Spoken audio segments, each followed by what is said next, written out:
What is up, YouTube? Welcome to this Sherlock Season 4 finale review.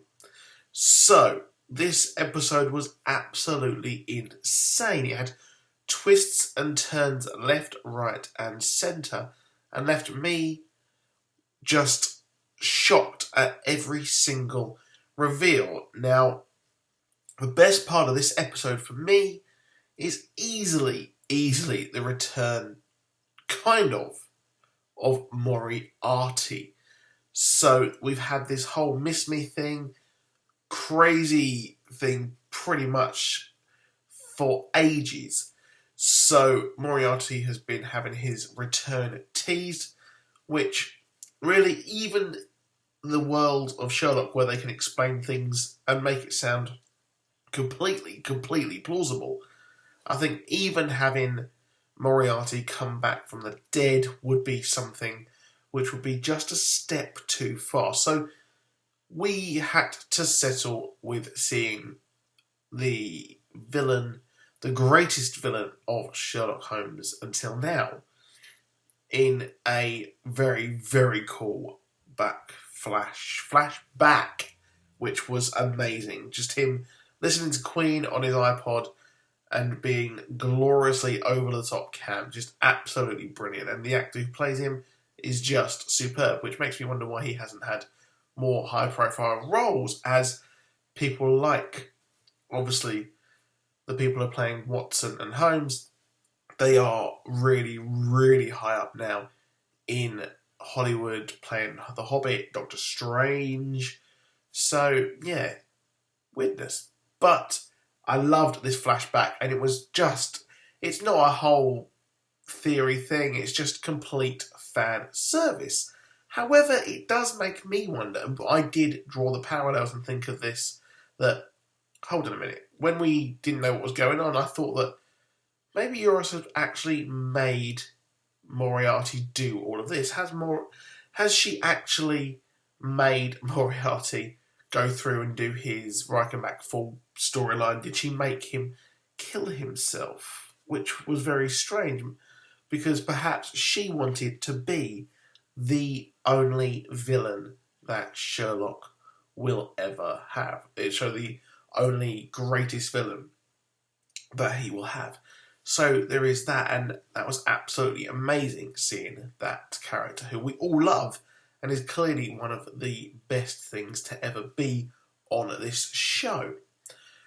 But I do think that this end of season 4 is definitely very much the final time we'll see Sherlock on our screens. I think at the end we had the DVD, and then it was just showing them grow up and that they will always be together.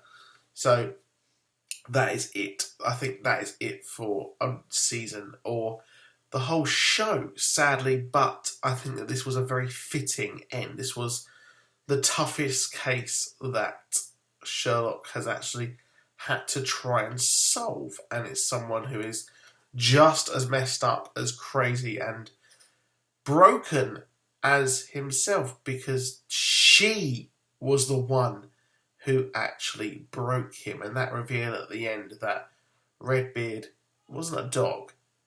It wasn't a dog at all. And it's intriguing to see the effect that such a trauma can actually have on a person.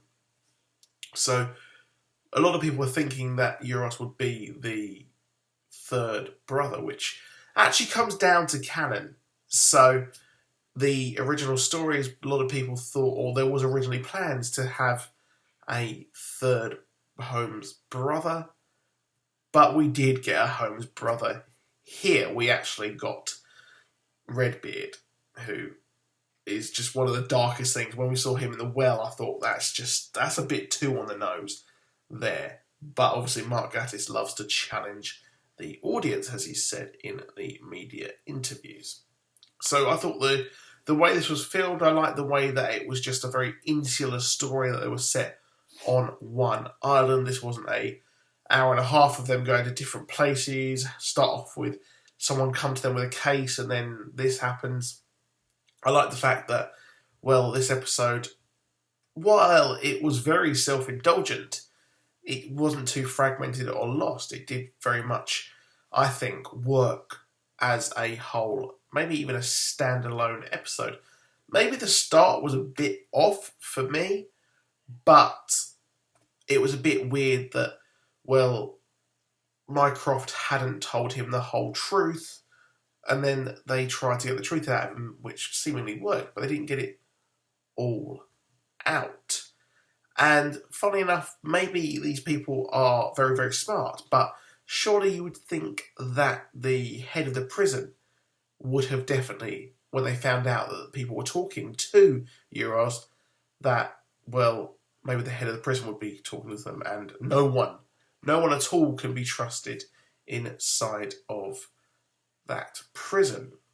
But as a whole, I think this was just a very, very fantastic and thought-provoking episode, and I thought the performance, maybe the whole grenade thing when they jump out the window was a bit much, because I very much like that this is a very grounded show. It deals in things that can be explained and realistic, but a grenade exploding and them jumping out the window was a bit too Americanised and Hollywood for my liking, when I enjoy a very pure British televisual show.